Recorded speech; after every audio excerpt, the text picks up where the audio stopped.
Sabi ko, maawa ka. Kung may bawang manlalangin, ako ibigay. Sa sobrang kahabagan sa matanda, ay agad niyang nilapitan ito. Ako ba po, may bawang pa ako sa tinapay. May bawang pa ako sa tinapay. Kinuha ni Don Juan ang tinapay sa lalagyan at inabot ng maligaya sa matandang nagdurusa.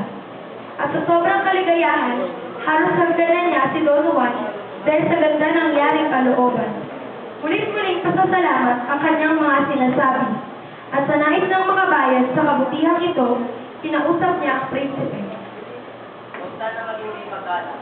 Alam ko ba ang iyong kakay dito? Ako po ay nagtapatan ng kakapay mga ito. Pero po ay salamat. Ako hinahanap ang panulan sa inyong ako na.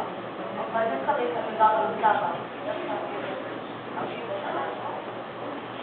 Bukod dito, hinahanap ko po ang aking dalawang kapatid na nawawala na ng isang taon. Diba? Malaking hinapan sa iyong pagdadaan. Kaya ang bilis ko sa'yo na mag-ingat ka na totoo. Hindi ka maging bato. Oo, kung nakikita at may kawin sa dadaan, pag-ibigin ka. Huwag tumibig dito. Nalit at tumungo sa bahay na makikita sa ibaba. Ang naroong tao na magsusunod sa alam.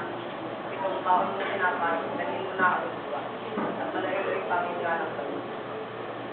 Hindi kumiko ang prinsipe, ngunit nasaktan ang puso niya dahil imbis na isipin ng matanda ay ang sarili, ay inalalapan nito si Don Juan. Ako ba ito sumantalang sa piwet? Kapag kawang mga sasama, hindi lang ang bata, alam mo awa. Ngunit, pinilit ding ibigay ng matanda ang limos na tinapay, ngunit sa pagtanggi ni Don Juan, ang matanda ay kanyang hilisan. Binilisan ni Don Juan ang paglalakad, kaya sandali pa lamang ay malayo na siya sa matanda. Nakarating na rin siya sa tabor at agad na nabighani na makita ang puno ng adarna.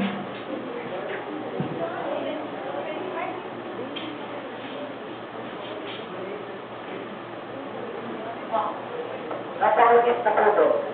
Bilang ang mga dahil at tuloy na mag-ilo-ilo. Sa sobrang pagkabighani, ay parang nawawala na siya sa sarili. Mabuti at naawa ang inang Berhe, kaya siya ay bumalik sa tamang kaisipan. Doon niya naalala ang bilin ng matanda, kaya bumaba siya at nakakita ng damba. Ako po, tawag mo na rin ka. Halika sumama. Pinayuhan ng matanda si Don Juan at pinakain ng handa. Ngunit may isang bagay na pinagtataka ng prinsipe. Kapag tataka, ito ang tinatay na pinigay ko sa matandang sagutan. Ngayon na siya ito't arestado. Di na inusisot pa ni Don Juan ang ermitanyo, sa halip ay nag-usap na lamang sila ukol sa pakay ni Don Juan sa tabor. Buwan, ano po ba ang pakay mo dito? Kapag na kayo naglalakbay at maraming sinabi sa nila, lahat po yun ay aking sa iyo para siyang agaw sa aking ama.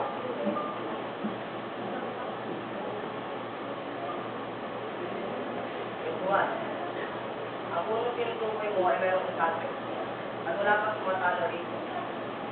Ngunit kung matibay at buong loob mo, tulungan kita. Ang punong maginang na iyong nakita at sirahan ng adami. Kung dumating ito ay gabi na. At bago matulog, ay awit mo. Kung beses na kanta, at siyang sumbabot na. Iisip mo ang aking isip. Kung hindi tayo ang laban ay magkakaroon sa'yo ay magiging malaban mo kung sa'yo kakantaman na. Iwain mo ang iyong kamay at igain ang labanan.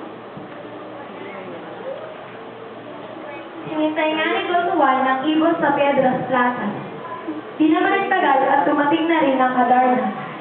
Tila hinihingal pa ito, kaya napagtatto ng Don na galing ito sa malayo.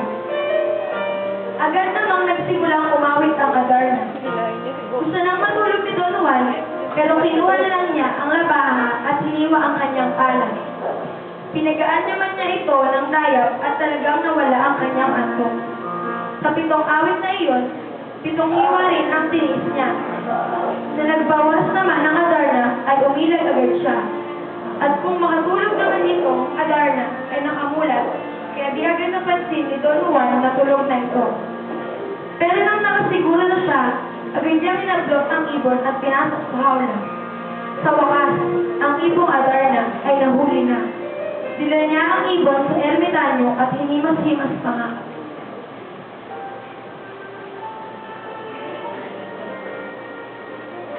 Punuin ang baro.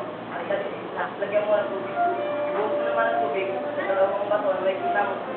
Ay, ito ay magiging dalawang mong mahal.